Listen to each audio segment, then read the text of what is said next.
Zion and the Pelicans are red hot and now atop the West standings all by themselves. Legs, where is Zion in the MVP race right now? All right, so the way I look at this is I think you've got a definitive 1 and 1A in Tatum and Giannis. And look, we can debate it back and forth all day long. If I had to give out the award today, I'd probably give it to Giannis Antetokounmpo. I think they're the only two guys that I can slot in those spots. After that, it gets a little jumbled. I think Zion right now would have to make claim to top 5.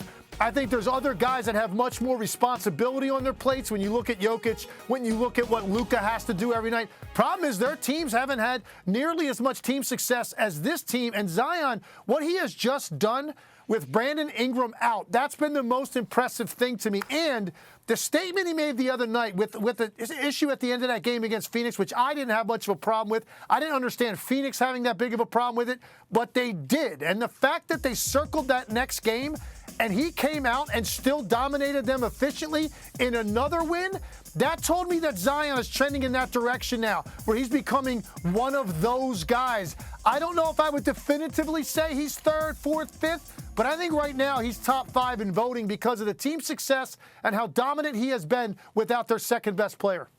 Bontemps, Legs mentioned it.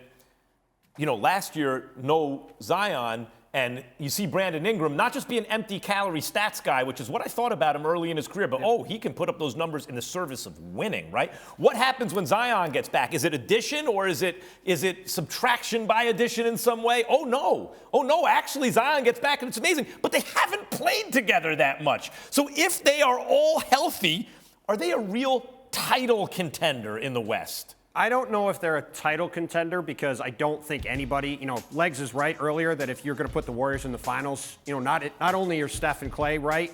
At that point, I assume the Warriors have made some trades to fix their bench, which is a huge problem for them. But to me, right now, the Celtics and Bucks are miles ahead of everybody else. So that's sort of a separate conversation. What I do think is a real possibility is the Pelicans winning the Western Conference and making it to the NBA Finals. Yeah, that's what I mean. Because the West is totally wide open. All these teams have flaws, including the Pelicans. I am very curious to see if they're a good enough defensive team when it really matters in the playoffs with Zion and Brandon Ingram on the court together. They've only played 8 or 9 games together so far this year. While the Pelicans have a top 5 defense right now, part of that, I think, is because they haven't had their whole crew of guys together, and so they're filling them in with good defensive players. But if they're a top 5 defensive team all season, they're going to be one of the 2 or 3 best teams in the West, and they got a chance to win the title. Bontemps, that's what I mean. Like, if you say that they can get out of the West, then you need a little something to go your way. Sure. Like, you never know. But you think they could get out of the West. Right, the West is wide open, and they're right there at the top.